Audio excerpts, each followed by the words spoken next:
Hello friends, welcome back to my channel. আজ আমি বানাবো তেঁতুলের আচার।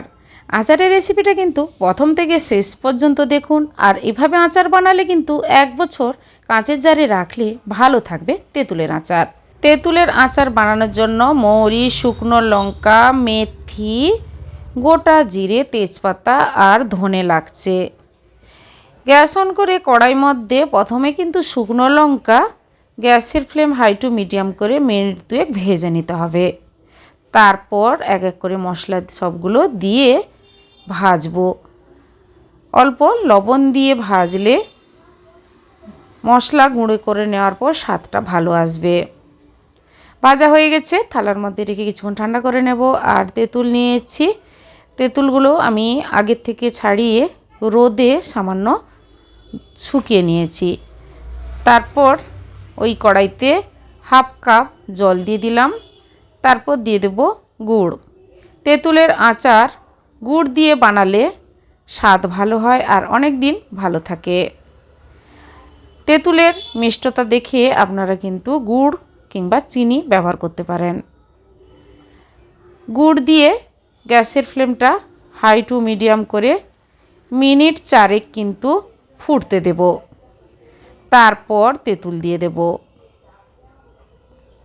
তেঁতুল দিয়ে গ্যাসের ফ্লেম মিডিয়াম করে কিছুক্ষণ তেঁতুলের সঙ্গে গুড়ের মিশ্রণটা ভালোভাবে মিশিয়ে ফুটতে দিতে হবে।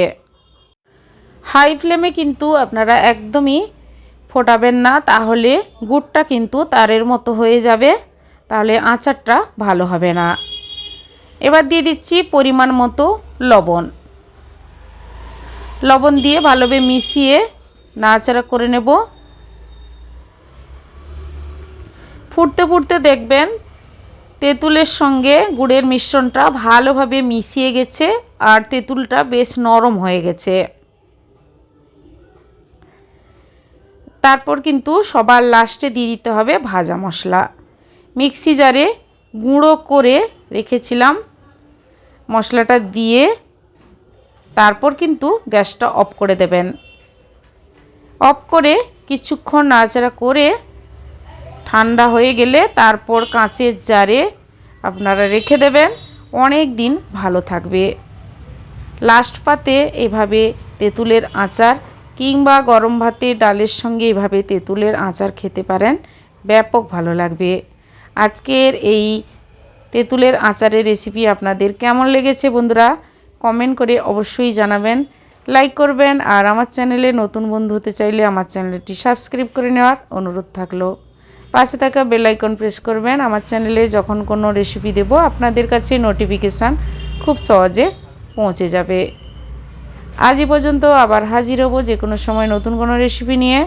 সবাই ভালো থাকুন, সুস্থ থাকুন, ধন্যবাদ।